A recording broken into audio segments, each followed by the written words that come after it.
Hi boys and girls, our story today is called The Apple Orchard Riddle.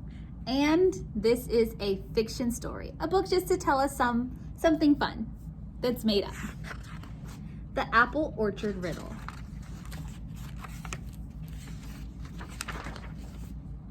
The kids in Mr. Tiffin's class were going on a field trip. Hurry up, Tara, said Robert. You'll miss the bus. Tara took a seat by herself next to the window. She liked to look outside and wonder about things. Tara's in dreamland again, said Anna. The lights are on, but nobody's home, said Eleanor. Tara didn't hear them. She was too busy daydreaming. When they got to the apple orchard, everybody hurried off the bus. Everybody except Tara. Tara walked off slowly. It takes me a little more time to do things, she said. Yes, I've noticed, said Mr. Tuffin.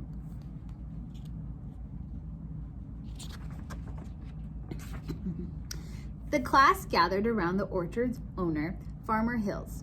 Today, she said, we are going to take a tour of the orchard. We'll see how animals are picked and how cider is pressed.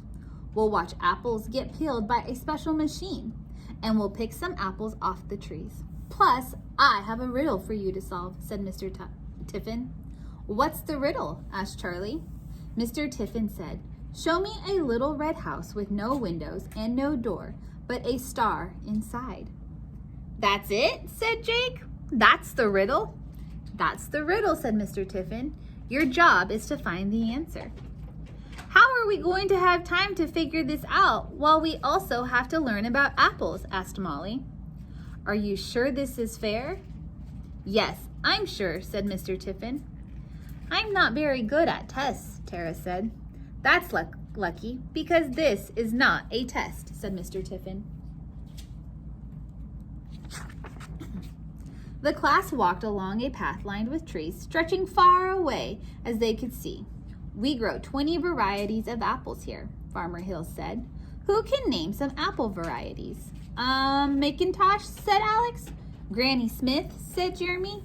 Crispin, Fuji, Gala, Red Delicious, Golden Delicious, Macoun. Thank you, Eleanor, said Mr. Tiffin. Our varieties ripen at different times, so we pick them from late summer to early fall, said Farmer Hills. These pointy ladders are what we use to pick the apples off the highest branches. I am so tall, I probably wouldn't need a ladder, said Robert. Probably not, said Farmer Hills. These branches are so low we can all reach, said Charlie. That's right, said Farmer Hills. Only pick apples off the trees, not off the ground. To pick an apple, twist the stem till the fruit comes off the branch. She showed the class how to do it and gave them a small bag for holding apples. They twisted and picked till their bags were full. Tara didn't pick any apples. Instead, she sat under a tree and looked at the sky. What was that riddle again, she asked. Show me a little red house with no windows and no door, but with a star inside, said Eleanor, who was good at tests. There was an apple on the branch right above Tara's head. Tara twisted it off. This is red, she said. Farmer Hills showed the class where the apples were stored. We keep the apples cold and fresh in this storage barn, she said. That way folks can enjoy them all year round. Jake noticed something about the building. A red house, said Jake. And look, no windows. But it has 2 doors, said Anna. And Farmer Hills just said it had apples inside, not stars, said Eleanor. So this is not the answer to the riddle, said Jake. Correct, said Eleanor. Tara wasn't looking at the barn. She was looking at her apple. She saw a tiny worm burrowing into it. Hey, look who lives here, she said. Yuck, don't eat that one, said Robert. I won't, said Tara. She laid the wormy apple carefully on the ground. Mr. Tiffin tossed her an apple out of his bag, and she took a bite.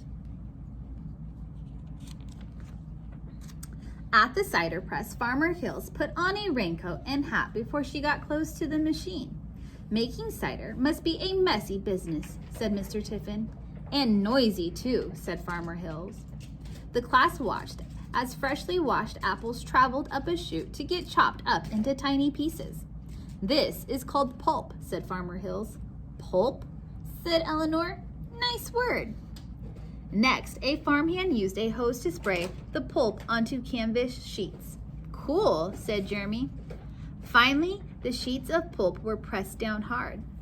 The juice flows through these sheets into a hose, said Farmer Hills. Then it gets pumped into a big metal tank for one last treatment. And then it's cider? Asked Charlie. Then it's sterilized, and then it's cider, said Farmer Hills. Robert spotted an old tractor as they walked across the farmyard. The tractor was red with rust. Hey, he called. This tractor doesn't have a window or a door. Alex and Charlie ran over. That's because this is a tractor, not a house, said Alex. It could be a house.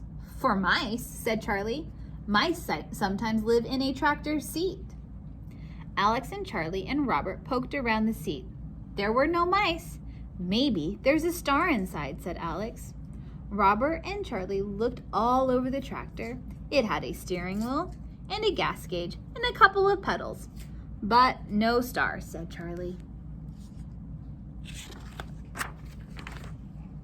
The apple peeler was the next stop. We used the peeled apples for pies and cakes, said Farmer Hills. She turned the machine on. It peeled each apple in the blink of an eye. Whoa, said Jeremy, that's fast. Do it again. Molly and Kimmy peered into the machine, but they did not get too close. It's sort of red, said Kimmy, even though it's also a little silver. And there are definitely no windows, said Molly's. No door either, said Jeremy, so we win. Yeah, but where's the star? Kimmy asked. The three of them watched as the machine peeled the apples one after another. No star here, said Kimmy. At the end of the tour, Farmer Hills took the class to the farm stand. Help yourselves to a cup of apple cider and a cider donut, she said. Just one each, said Mr. Tiffin. But Tara's not eating hers, said Jake. Tara was still munching on the core of her apple. Aren't you done with that yet? Said Robert. Not yet, said Tara. She chewed every last bit of it till she got to the seeds. 5 seeds, she said.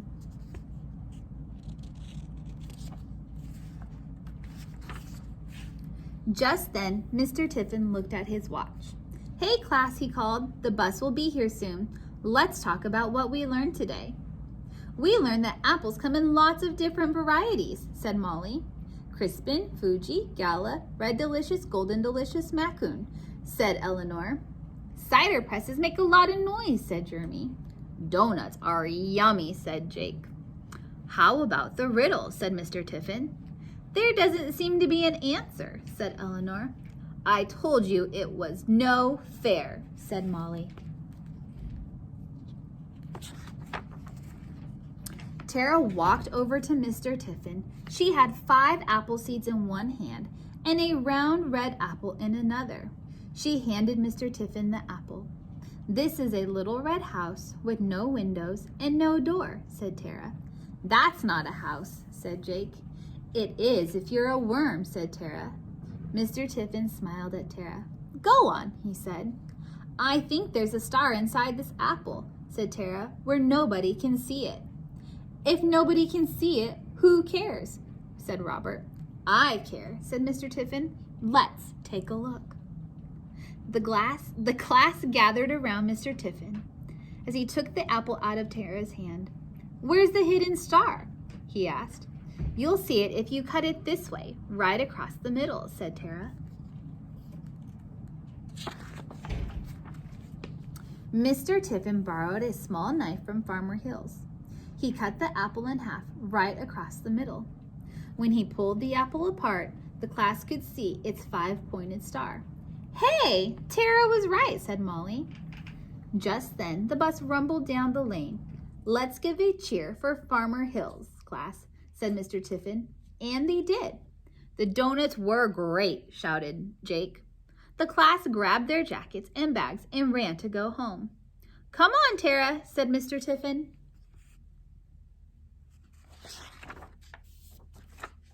When she got to the bus, Tara chose a seat by herself. She took a bite of an apple with a star inside.